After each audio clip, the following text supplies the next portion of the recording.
हर रोज नीतीश बाबू का विरोध कर रहे हैं, वो भी जनता के विरोध का सामना कर रहे हैं।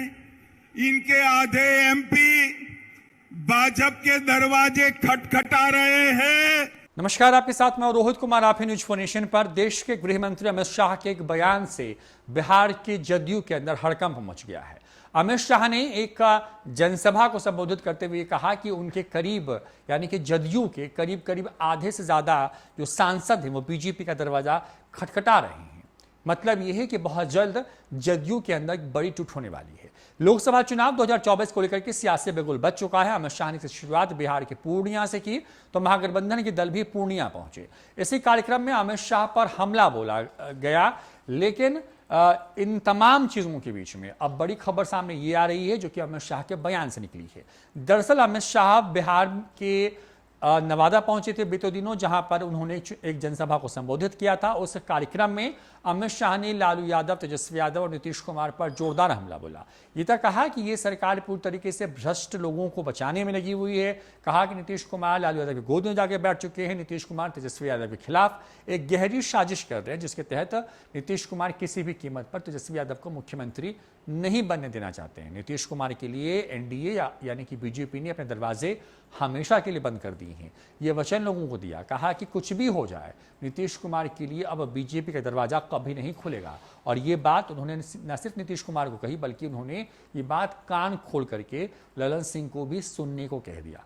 लेकिन इसी बयान के बीच में अमित शाह ने एक बात कही कि बिहार के जदयू से आने वाले आधे से ज्यादा सांसद जो कि चुनाव होने वाले हैं वो लगातार संपर्क में है। वो संपर्क में किसके हैं? तो संपर्क में है बीजेपी के, यानी कि वो बीजेपी से टिकट चाहते हैं। अब देखिए, बिहार में 40 सीटों पर चुनाव होने हैं। बिहार में महागठबंधन में 7 दल हैं। अगर 3 बड़े दलों को देख लें तो 3 बड़े दल अगर बात करें तो 3 जो बड़े दल हैं उसमें शामिल है जदयू, आरजेडी और साथ ही साथ शामिल है कांग्रेस। अब क्योंकि नीतीश कुमार खुद को बड़े भाई बनाने की भूमिका में अगर हैं तो उससे ये लग रहा है कि अगर वो बड़े भाई की भूमिका में होंगे तो उनको बराबर की सीटें चाहिए होंगी। अगर तेजस्वी यादव की आरजेडी अपने विधायकों के अनुपात में सीटें मांगती हैं तो नीतीश कुमार से लगभग 2 विधायक हैं उनके पास, तो सीटें ज़्यादा उनको भी चाहिए। नीतीश कुमार फिलहाल अभी से ही प्रेशर पॉलिटिक्स में लग गए हैं।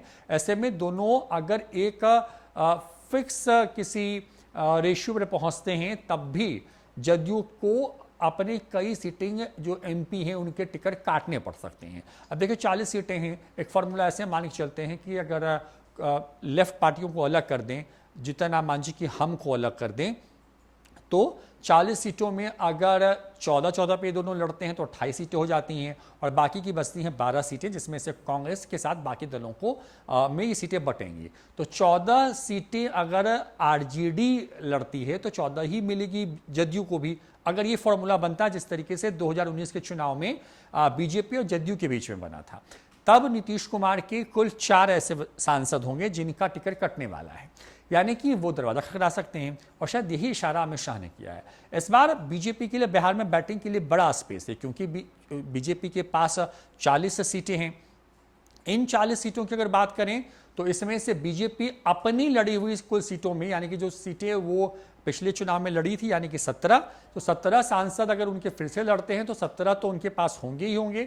और उसके बाद भी जो है उनके पास एक बड़ा मार्जिन होगा जिसमें वो अपने साथ आने वाले, अगर भविष्य में उपेंद्र कुशवाहा साथ आते हैं, अगर मुकेश सहनी आते हैं, या इस तरह के जो छोटे छोटे दल हैं, अगर ये लोग साथ आते हैं तो भी बीजेपी के पास में सरप्लस सीटें होंगे। सिर्फ टव्वल कहाँ होने वाली है?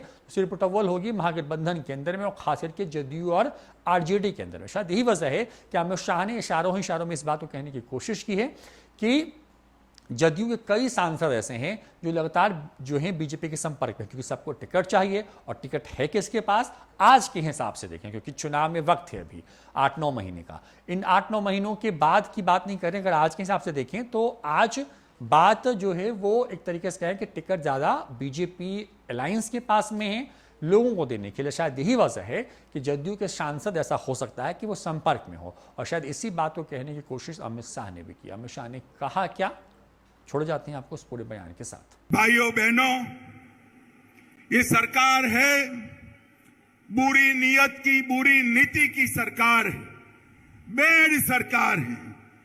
भ्रष्टाचार का भी अराजकता का ए और दमन का डी, तीन मिलकर ये बेड़ सरकार बनी है। ये बुरी सरकार को उखाड़ कर फेंक देना है। मित्रों, सरकार के सहयोगी जो है वो भी विधायक हर रोज नीतीश बाबू का विरोध कर रहे हैं। वो भी जनता के विरोध का सामना कर रहे हैं। इनके आधे एमपी भाजपा के दरवाजे खटखटा रहे हैं। और मैं पर एक बात स्पष्ट कर देता हूं, किसी के मन में ये संशय हो कि चुनाव के परिणामों के बाद नीतीश बाबू को फिर से भाजपा एनडीए में लेगी, तो मैं बिहार की जनता को स्पष्ट कह देना चाहता हूं और लल्लन बाबू को भी स्पष्ट कहना चाहता हूं, आप लोगों के लिए भाजपा के दरवाजे हमेशा के लिए बंद हो चुके हैं। माताओं, भाइयों, बहनों,